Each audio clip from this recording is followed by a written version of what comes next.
So what I've been trying to do for all those years is finding a way to link the most effectively which value containers are the smartest to keep track of when it comes to determining and predicting her behavior and her action and her decision.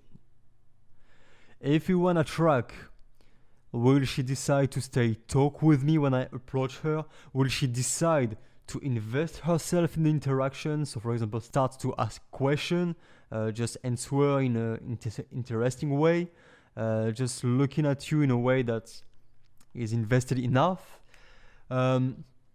Giving you a number or social media, going for a date with you, going home with you, having sex with you, going for a relationship, whatever.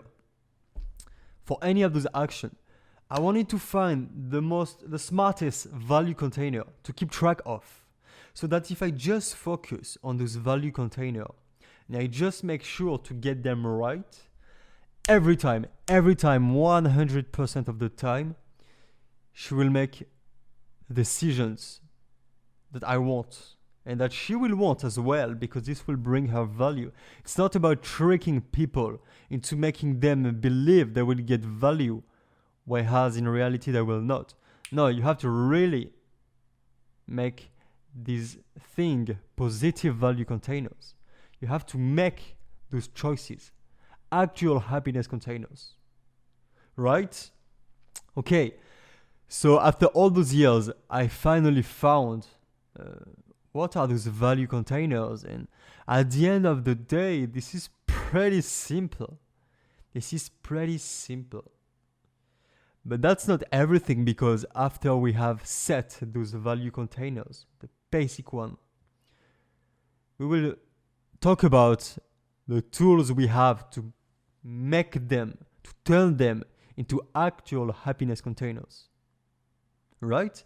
Okay, so there is not much. There is only 3 positive value containers actually. First one is this lighted up? Yeah, okay. First one is sexual arousal. This is the first one. It's very easy. Sexual arousal. Second one, okay, I'm going to put it like this. Second one, ego. Yeah, easy. And we're going to go in great depth about those. Ego. And the last one, pretty easy.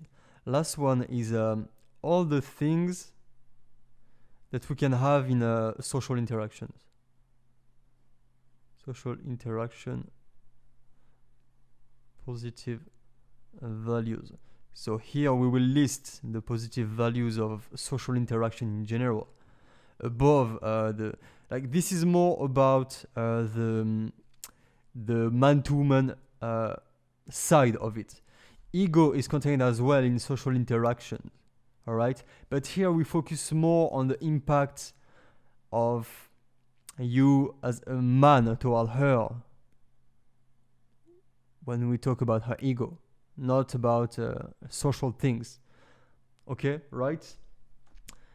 This is really the only thing we have to focus about. This is very simple, actually.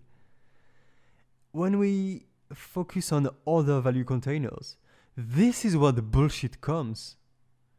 If we just focus on those, right now it might look stupid how easy it looks, but trust me, everything is contained in those value containers. This is not missing anything. Everything is inside. Everything. This is what makes it so powerful. Simple, but everything we can think of is inside. We're going to study those. Now we also have the negative parts, okay? Basically, this is kind of the opposite of those, but in a kind of different way, okay? We are just going to put everything in the same category for the negative one. Fear. We're going to put it here. Fear. May it be like anxiety. May it be fear of ego loss. Up. Like this is ego gratification here. here is ego loss, like actually. So this is the only thing we're going to take into account, and this is the only thing we need to take into account, actually. Anxiety and ego loss. That's the only thing there is to take into account here. All the rest would be really, it would just be about, and this is the only second thing we're gonna take into account, what we call cost of opportunity. What is cost of opportunity? Basically, this is just this. This is how much she could get those by doing something else. For example, she stays talking with you.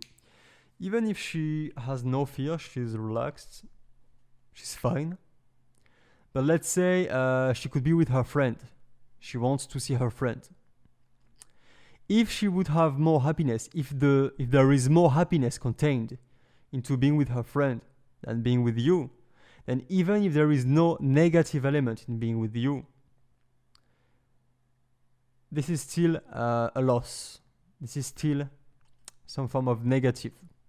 Because the cost of opportunity, which means not having access to the other value container, which is better, it's a form of negative thing, right? The cost of opportunity. This is a form of negative. And here we have everything for the negative side. Fear, and even if there's no fear, the cost of opportunity, which means how much you represent a higher value container, a more positive value container, a higher happiness container than the other things that she could be doing. Okay? So we want to basically just maximize how much of a happiness container you are, and everything will fall into place naturally. That's the only thing we have to focus about. Okay, so now it's time to study the things into more depth, starting with sexual arousal.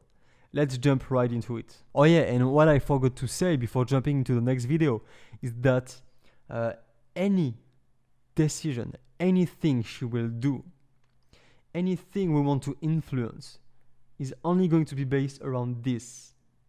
That's how powerful this thing is, and this is why I've been so obsessed about finding it.